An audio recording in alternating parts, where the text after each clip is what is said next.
गोदान बोसोरनि फार्स्ट पहेलायाव बयनिबो गाहाम हामलायनाय जासिहरबाय लोगोसे नोंथांमोना गासिबो मोजाङै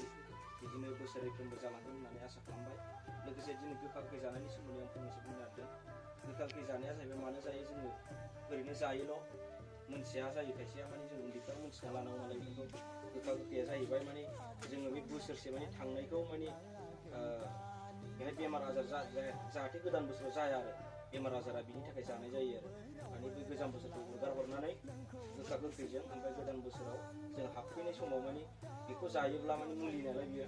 बुहुद मुलिखौ जों खांबाय जेनेबा 20-30टा खांबाय जोङो ओमफ्राय बेखौ दा जोङो जमा खालामनानै जायोबा माने जोंनि देहानि माखासे ओरै नर्मेल बेमारफोरा माने गायो आरो बेजों बिदि होननानै जोंनि आबै आबौआ फोथायबोनाय दं आरो बेखायनो जोङो मा बे गोखा गोखैखौ जानाय जायो आरो दा बेनो ओमफ्राय जोङो दा जालायनानै दसे रंजानोसै रंजाबाय दिनैथ' दा बोथोरा मोजां नङा नालाय जालायनानै जों थांसै आरो दा बेखिनियानो आरोना गोखा गोखैया मानि जायो बुजिखाबाय दा नोंसोरो बुजियाखै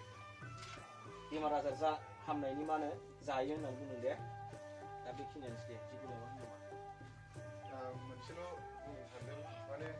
जोंनि उन्दै फंबाय बिनानाव आरो जोंनि आदामोन आरो आदा मिजिमोन